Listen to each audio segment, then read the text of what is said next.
Welcome to a very special episode of the Great Canadian Leap. Today's not just any episode, it's my birthday month, and I wanted to do something close to my heart.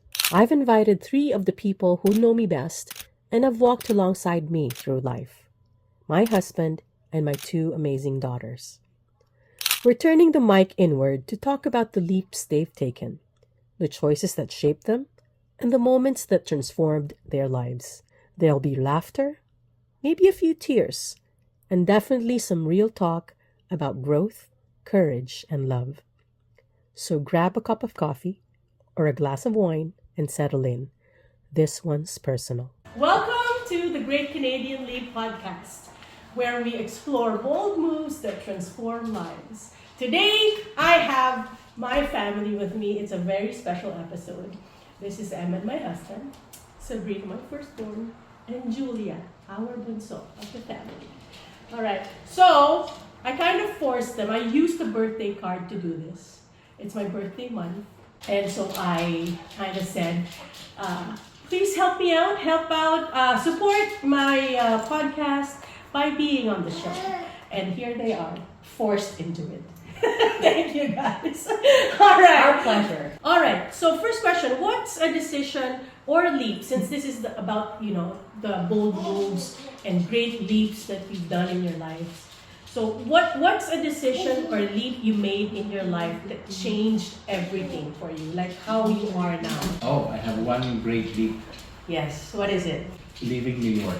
Making that move from New York to Seattle and eventually moving to Vancouver to be close to you.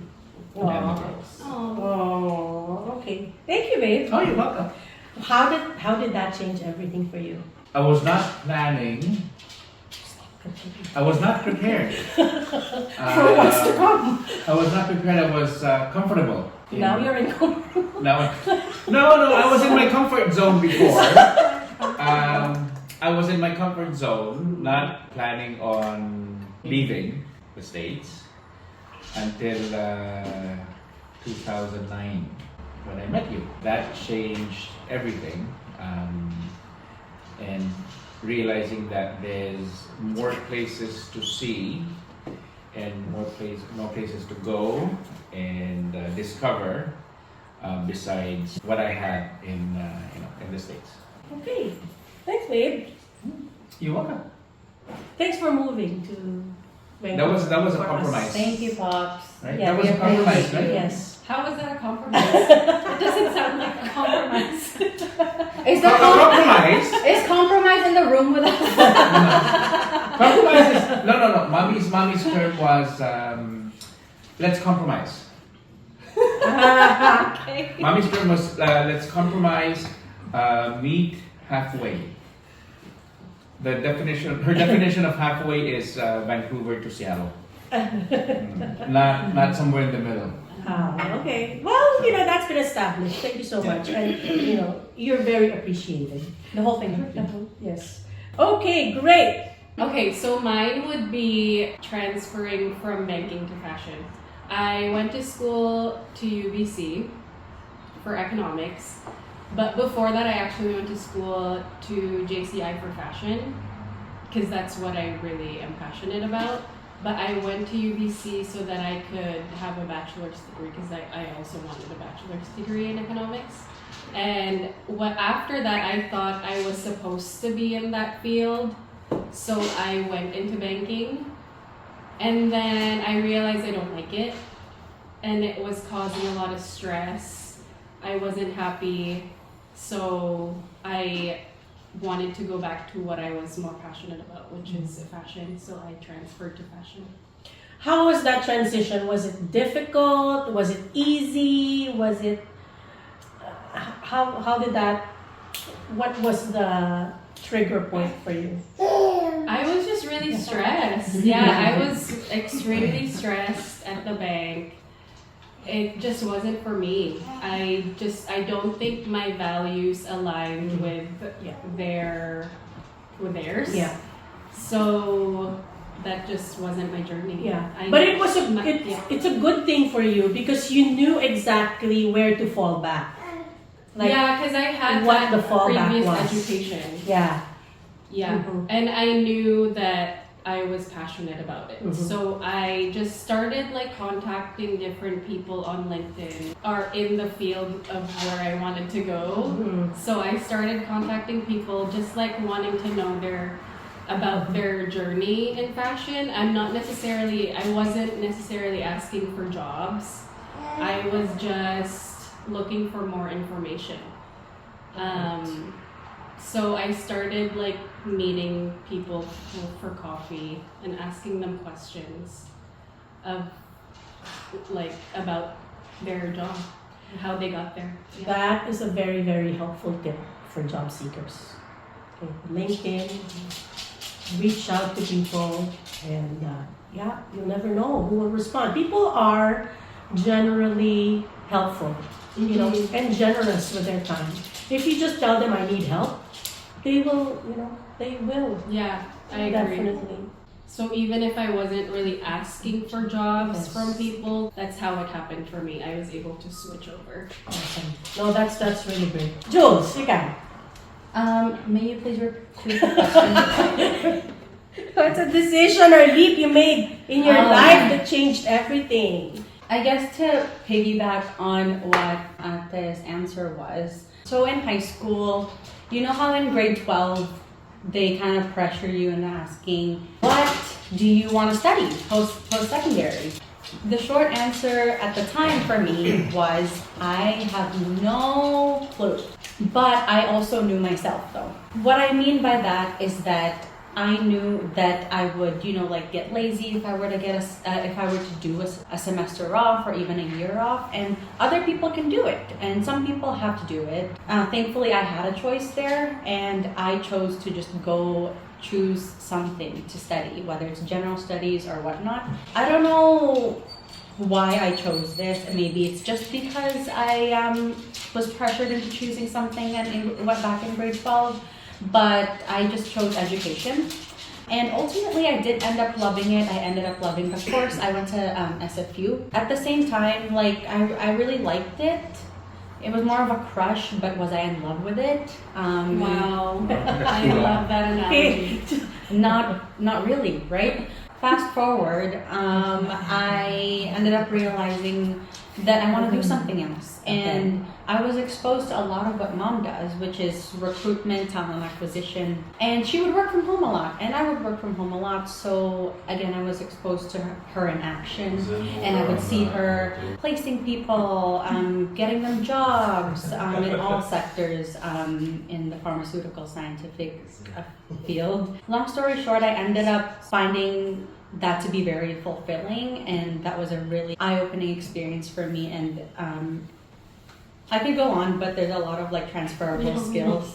There's a lot of there's a lot of transferable skills that I could take with me. So I did end up graduating at SFU and pursuing talent acquisition, which is what I'm doing now. I see myself doing talent acquisition in the long run, on the go forward. And I see that also in you, that you are actually a fit to that kind of role.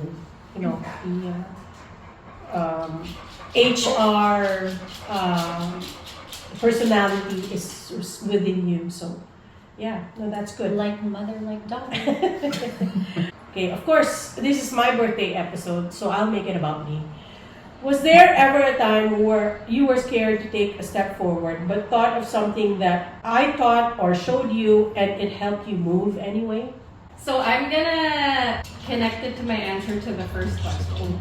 Because when I was switching over to a different industry, it helped that you are in recruiting, because you did teach me how to tailor my resume in a way that it will be more linked to what I want to do. And also you taught me how to interview, like how to effectively answer questions in a way that it will connect with the hiring manager. So even if I was scared of switching over, I was more confident because you taught me how to get there. Was there an interview tip or a resume writing tip that you remember that I? Yeah, to always use words that they exactly use in the job description and put that on your resume and cover letter, as well as the STAR formula for interview questions. STAR. Okay, if you want to know more about STAR, we have a downloadable guidebook on our website at iLinkGlobalRecruiting.com. It's still on sale up to a limited time period for $9.99. You can download it. But yes, these things that they're saying, they're right there in that book. And They work. They really do work. I second that for people who go into tangents like me. It really helps you stay structured. Yes. Okay. So I guess Your in response to that second question, I will connect that with my move to the West Coast. I was in the hospitality industry before, and I was not scared about that. What I was more scared of the unknown as to how I would adjust moving from the East Coast to Seattle, not knowing how that would work out, but knowing that you guys are just 2 hours away, I made sure that it worked out, and I made it. Yeah, and now you're here. And now I'm here. Yes. What have I taught you? You've taught me a lot of things, and evidently my mom wears a lot of hats and is very skilled and just seasoned in a lot of areas. But I guess the first thing that comes into my head, where we're actually filming right now, is me and my partner Brian's first home together that we bought together just a little bit over a couple months ago. My mom, growing up, she always taught us a lot about financial literacy. That's something that I always stress that needs to be added into the curriculum in high school, I think. Because like taxes, how to deal with mortgages, how to save, how to put money away in your TFSA, investments, stuff like that. And I feel like that could be really beneficial. So I'm really thankful that my mom, growing up, she'd always stress that upon not just myself, but to everyone in my family, me and my sister. While I had, my partner's help in purchasing this home, I was able to learn how to efficiently and just properly save in order to own my home at our age, and we're just super grateful for the information that I got from my mom growing up. I want to say something about what you said, because a lot of the things that you guys are doing, I never did when I first started here, because nobody taught me. I have to be very honest, living vicariously through YouTube, by seeing how you guys are doing. You're doing really well. Makes me emotional. I just get emotional every time I think about who my kids have become. We came to this country as immigrants, just the three of us. Me, a single mom, trying to build a life from scratch. There were so many hard days, so many moments of doubt. But through it all, we kept going. My kids have grown into such kind, strong, and thriving individuals. Despite everything we went through, they've become more than I ever dreamed. And that fills my heart in ways I cannot even put into words. But they are very well put together. And I'm very, very proud of my kids. I know we're our own people, but you've helped shape us in a lot of ways, right? So we're thankful for them. What's something you now understand about life that you didn't before, thanks to your own leap? Life itself. Changes can be scary. You have to have that courage of taking that big step, not knowing the unknown, and then eventually finding out what it is. And have faith. Have faith. Too much stress is not worth it. Whatever you're doing, if you're not happy, it's not worth it. You have to be enjoying, and you have to have fun. Exactly. Ikaw. Listen very closely. It's your life, by the way. And whatever you choose to do, it's what you could be doing for a long time. And regardless if you're doing it for a month, a year, or 20 years, that's still time that's passed by, and you only live once. As cliche as it sounds, so might as well find something that you know you love doing. And if you don't, move on to the next and see and explore what you like to do, right? At the end of the day, again, like, it's your life. Choose how you want to live it. A big portion of what you do is, you know, like work. It's not everything, but a lot of us spend a lot of time there, so might as well love what you do. So that's why I chose to take that leap. Thankfully, I feel like I realized it at a young-ish age. It would be a little bit easier, but even if you're like 40, 80, like, it's still possible. Go for it. Yes, go for it. How have we grown together through all the leaps we've taken? This is the OG prior to Myron and Brian and Elise. This is like... Sorry, guys. How have we grown together? I think it has with. Wait lang. I am the only constant in this because, you know, me and Ina first. Me, Ina, and Julia first. And then me, Ina, and you, right? And of course, you know, their dad was there also. But, you know, now that this is us, how have we grown together? I think it has brought us closer with all that's happened. Right, Elise? Do you want to do a cameo? Come on! Special guest. Special guest. This is the director of cuteness. Director of cuteness. The senior director of cuteness for iConnect Global Immigration. How have we grown together? So I've seen the growth of this family. I started as a single mom. My children did not make it very hard. They were very good kids. Yeah, I know. And then, of course, he came along and he helped me out. And the rest, as they say, is history, but it's all good history. It's all good. It wasn't all great in terms of, you know, what we went through, but we went through everything all together, and that's all that mattered. The unity and the belief that we have in each other. I think we're more solid than ever. That's what I'm proud of about this family.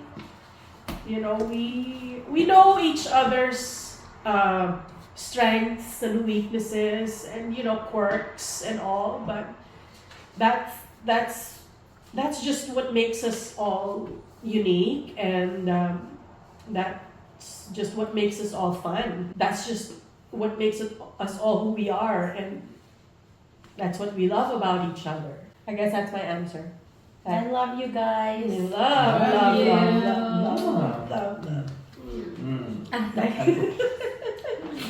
You could have said it Huh? better. I couldn't have said it Yeah. any better, but you also have to answer my question. Oh. So. I think we've with all that's happened in our lives, I think it has brought us closer, and more, you know, we're more united than before. I have an answer. Okay. Can I answer first?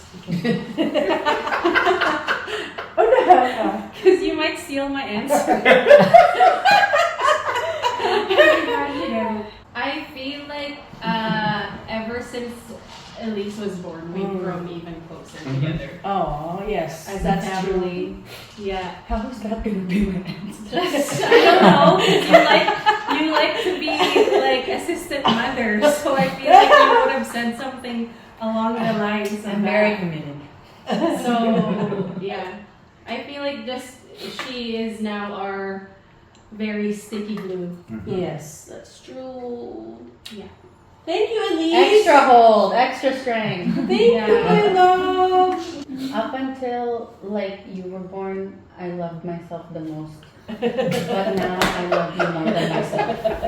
Oh, The assistant mother. your assistant mother. Is that your answer? No. Ah, okay. What's your answer? It's not a surprise when you hear, like a 10-year-old child, when a 10-year-old child has to welcome a new person in their life. Let's just say a father figure, right? So it can't be easy on anybody, and it's hard to understand things when you're 10 years old. We grew instantly close to Pops, and it's like, it was just so easy how he just came into our lives, no problem. We were comfortable. We were never uncomfortable, and it was just like, it wasn't his first time doing this, which it was. Yeah. So yeah, what I'm trying to say is that it was easy for us to transition into welcoming Pops into our life as our father figure. Yeah, and that's, I guess, when you know it's the right decision, because there's no tension, there's no stress. It's just, it was easy. It came easy enough to not think about, okay, how are we gonna move on from life to onto life from here. It's it was an easy transition from us not having, that father figure in your life, into having one who has the same name as my oldest brother. The stars align. Yeah, the stars align, definitely. And who also is the first cousin of my my BFF forever. Since grade 2. Since grade 2, Jeline. And yeah, that just, summed up everything that, that we made the right decision into accepting him or bringing him into our life. And you know what, guys, like my mom and I growing up, we were always hip to hip. We were very close. So it was always hard for me to accept a new person because I wanted her for myself. And like a child would think, oh, you're stealing my mom from me, blah, blah, blah. So there would be less time for me. But Pops made it so easy for us to not feel like there was competition, I guess, for lack of a better word. Right? Right? Nice. Yes, that's great. That's awesome. Well, what's your hope for me in the next season of my life, and what's your hope for you? Better continued success, better health, more have fun. I'm not having enough fun. No, having do not take the fun out. Continue having fun in what you do. Mm-hmm. And continue seeing the world. Yeah. Right? Okay, I'll do that. I'll see you next week. But what's your hope for you? What's your hope for you? My hope for me is to have good health, not get sick, so I can spend more time with you guys and Elise. And whoever's coming after Elise. Is that for you? More apples? Yes. Oh my gosh. My hope for you is good health and just overall fulfillment in life, career, family, all of your relationships. Thank you. And my hope for me is also good health and the same thing, but also growing even more as a new mom. Yeah, and navigating life as a new mom. You're killing it so far. Yeah, that's what I was gonna say. You're a huge surprise for me. I didn't think that you were going to be this patient. You know, I thought she would really have a hard time because, you know, before she got pregnant, what she said was, I don't think I'm ready to not be selfish yet. You know, so, but she's all being selfless in this life that she has with Elise. I'm in awe and so happy for them. What's your hope for me and what's your hope for you?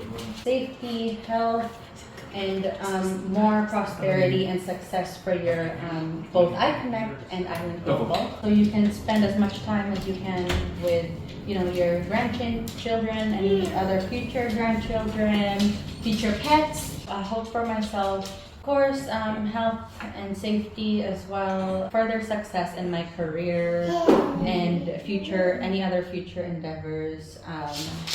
And to continue just going up from here. One of my goals that I have been really trying hard to do, and one of the skills I've been trying to enhance, really random, but just being more of an active listener, because I like to yap. So I think it would be advantageous for me to understand things from whole different perspectives and be more of an empath and so many other reasons. But that's one of my hopes for myself as well. Thanks, Jules. Yes. And we see some sort of improvement in your listening skills. Thank you. It's good. It's slowly but surely. Yeah. All right. So I guess this is going to be our last question, so I'll make it quick. Usually, like before my 50s, I'd always say my hopes or wishes are always going to be for my children. But I realized, especially after what happened, my health scare last year, I realized that I should hope for more life for me. Because if I don't have this, then I don't have anything to give to them, to all of you. So I have to really fill the vessel in order for me to be able to give back to my family and to everyone else around me. So I hope for, longer life. I hope for, better health, just better insights, better, a better mindset in the future so that I can continue and keep on going and to see whatever else life has to offer for all of us, right? So, that's my wish. That's my hope for me, and I guess my hope for you as well. Because if I have more life, then we have, more things to do. Then, I have better, energy to give off to everybody. Well, that's the episode for today. Thank you so much for listening in. And if you're still here, thank you for enduring that. Continue making big steps in your life and creating those bold moves, because you never know, they might just lead you to the next best thing. Thank you. Thank Great you. Canadian Leap. Bye, Lee. Say bye. Thank you for joining us on this birthday episode of the Great Canadian Leap. Having my family here today reminded me that every bold step we take doesn't just change our lives. It ripples outward and touches the people we love. I'm incredibly proud of the leaps my husband and daughters have taken, and I feel so lucky to be part of their journey, just as they are part of mine. If this conversation inspired you, made you laugh, and made you think about your own leap, then this birthday wish came true. Until next time, keep leaping with love and purpose.